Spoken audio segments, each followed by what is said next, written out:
Salam aleyküm dostlar. Bu videonu çəkməkdə məqsədimiz odur ki, bizim laqalarımızın, diktimizin keyfiyyətini, möhkəmliyini sizə başa salır. Deməli, lazer qoymuşuq beton üstünə. Mən özüm də laqaların üstündə deyiləm, betonun üstündəyəm. Bir dənə o lazerin xəttinə fikir verin divarda. Mən tullanacağım, o tərpənəcək. Baxın, gördünüz. Yəni, lazerin tərpənmə dərəcəsinə bir dənə fikir verin. İndi lazeri söndürürük, aparıb qoyuruq bizim lazer diktimiz vurulan yerə.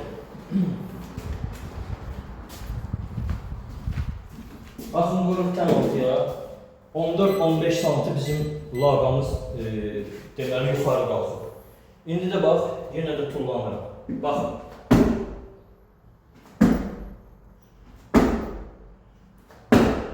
Həmin eyni effekt, eyni tərpənmə. Yəni bu o deməkdir ki, o beton necə tərpənirsə, betondan sonra biz bu boyda laqa dikt vurmuşuq, eyni tərpənmə, eyni lazerin işığının tərpənməsi eynidir. Yəni bu o deməkdir ki, beton tərpənməsəydisə, bizim laqamız, diktimiz yerindən oynaya bilməz. Yəni bunu çəkməkdə məqsədimiz odur ki, İşin keyfiyyətini biz sizə videoda başa sala bilmirik ki, bizim laqalar necə möhkəmdir, necə moşnudur. Yəni cırıltı, ay əyrilik, nə bilim deyirlər gələcəkdə cırıldayacaq, nə bilim şaibə cırıldayacaq. Bunlar hamısı boş söhbətlərdir. Bunu deyənlər stroykadan başları çıxmayan adamlardır. Yəni tikintidən başları çıxmayan adamlardır.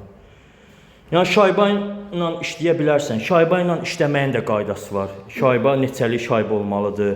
Şaibə ilə işləyəndə hansı taxtalardan, probka şurupdan istifadə eləməməlisən. Yəni bəzi şərtlər var. Hər adam işləyə bilər nə ilənsə.